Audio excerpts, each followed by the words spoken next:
Hello, fellow introverts. Welcome back to Absinthe and Ink. I'm MJ, and I'm excited because it's finally arrived, my favorite time of year, which is spooky season. Because who doesn't love the smell of rotting foliage and pumpkin spice? But my favorite thing is putting on a pair of fuzzy socks, brewing up a nice spicy pot of chai, and cuddling up with a good ghost story. Now, we've all read the classics. We've read Frankenstein, we've read Dracula, we've read Dr. Jekyll and Mr. Hyde, and of course, The Picture of Dorian Gray. Now, if you haven't read any of those books, pause this video and go do that now. I'll wait.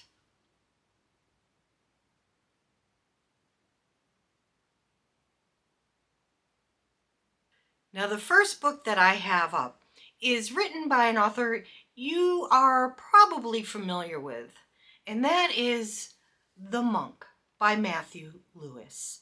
Now, Matthew Lewis wrote this book when he was 19 or 20, and some years later he kind of looked back on it and he was kind of embarrassed or ashamed of the things that he wrote, because there is some crazy shit going on in this book.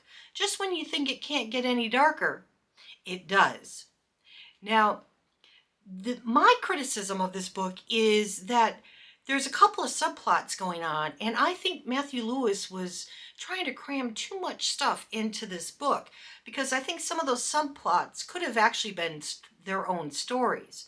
But the main story is about a monk named Ambrosio, who belongs to a convent in Madrid, and a novice monk named Rosario comes into the convent, and him and Ambrosio develop kind of a father-son relationship. Now, Ambrosio is kind of this uber religious monk. He's like without sin. He's kind of almost like this heroic figure. You know, sin will never taint him. Well, until it does. And it does in a big way.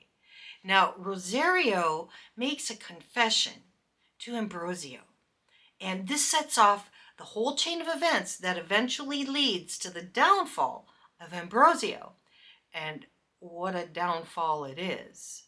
Now, if you like things like sexual depravity and torture and incest and murder, well, you should probably get some therapy. But before you do, you might want to read this book. Now, the next book I have for you, I'm not going to go into any detail on it because I have a separate video of it, but that's Phantasmagoriana Deluxe. And what this is, it's German ghost stories that were translated into French and eventually translated into English.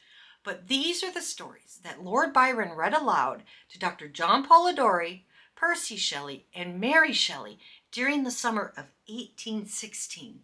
And there's one story in this book that actually helped inspire Mary Shelley to write Frankenstein. And I'm pretty sure that you haven't read any of the stories in this book because they've been out of print for 200 years. Unless, of course, you're a ghost, then maybe you have read some of them. But if you're not a ghost and you haven't read some of them, check it out, because not only is it fun, the stories in here are fun, but it's also an important piece of literary history. Now, the next book I have is one that I haven't read yet, but I already know the story of it because I happened upon an old movie, I think it was from 1932, called The Old Dark House, that featured Boris Karloff as this mute butler. And boy, I'll tell you, whoever cast Karloff in that role, they were spot on with it. And I was so entranced by this movie, which was called The Old Dark House, that I kind of did a little research on it, and I discovered it was based on a book. And that book is Benighted by J.B. Priestley. Now, I didn't know anything about J.B. Priestley, except for the fact that he was quite popular at the time when he was writing this book in the early 20th century. And that's what I love about finding stuff like this, is finding authors who were really popular at one time, but then kind of fell into obscurity. And that doesn't mean that the stories aren't good, because a lot of times they're fantastic. And so I'm really looking forward to reading this story, which is about some friends who get stuck in a terrible rainstorm out in the mountains of Wales. And there only happens to be one house in the area where they can go and take some shelter. And it's owned by this bizarre family called the Fems. I believe it's the Fem family. And they have some kind of weird shit going on in the house. But they invite them in and they feed them and give them some drinks and they sit around and they talk and they start to notice there's some kind of weird stuff going on in the house, especially in the two locked rooms upstairs. And if you want to know what's in those rooms, well, you can either watch the 1932 movie, The Old Dark House, or you can pick up a copy of this book. And I'm really looking forward to getting into this one. Now, the last book that I have is a book that you may or may not be familiar with, and it's by a writer named J. Mead Faulkner. And that book is called The Lost Stradivarius. Now, Faulkner was known primarily for a book called The Moonfleet, and he was also known for a novel called The Nebulae Coat. And they are all part of this collection here. The Lost Stradivarius being the shortest of them. It's about 80 to 100 pages. Now, I found this one by accident when I was on the internet doing, stuff. And I was so intrigued by the name of it because The Lost Stradivarius just has this incredibly romantic sound to it.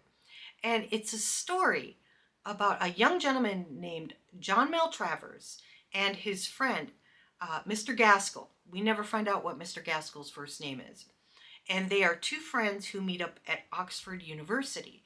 So you have that dark academia vibe going on, which is really popular right now. And they're both accomplished musicians. John Maltravers is an accomplished violinist, and Mr. Gaskell is extremely proficient on the piano. They get together at night and they play music. And one day they come across this old piece of Italian music. And when they play it, strange things kind of start to happen. Maltravers starts to hear noises in a wicker chair that sounds like somebody sitting down in the chair and then getting back up once the music stops. And Mr. Gaskell gets these visions in his head of a century-old ballroom, and he can see the people dancing, and he can hear and see the musicians, and he can see a coat of arms, which he describes in some detail. Now, later on, when John Maltravers is alone in his room and he picks up the music and he begins playing it, he actually sees a ghost. And he watches the ghost get up from the chair and walk through the wall where there's a bookcase. Now, a little bit later on, as he's having the room rearranged, he comes across a part in the wall where he opens a door that's been painted over, and in it he finds a violin. Now, this violin he knows is kind of special, and he takes it to an antiques guy to have it valued. And the guy tells him that it's a Stradivarius from the golden period in which Stradivarius made some of his finest instruments, and that this violin was so special that Stradivarius refused to sell it. So he becomes kind of obsessed with this violin. And time goes on, he graduates from Oxford, and he gets married, and he goes back home to his country estate where he lives with his sister. But John Maltravers isn't the same man who left and went to Oxford. He's become very moody, and he spends all his time alone with this violin playing this piece of music to the point that everybody really starts to hate it, including himself. But he can't stop playing it. And this violin and this piece of music and eventually this ghost kind of take over his life. He becomes kind of possessed with these things. Now, the story is told in the form of a letter by Maltravers' sister to Maltravers' son. But it's not an epistolary novel where you have letters going back and forth. As a matter of fact, when you're reading the story, you forget that it's actually a letter that you're reading. But it is one of my favorite stories. And if you've read it, I'd love to know your thoughts on it. As a matter of fact, if you've read any of these books, please let me know down below. And if you have any favorite writers, some maybe obscure Victorian writers that have kind of fallen out of favor with people, please let me know because I would love to check some of that out. So I just want to say thank you for watching. Please like and subscribe, and I'll see you next time on Absinthe and Ink. Bye-bye.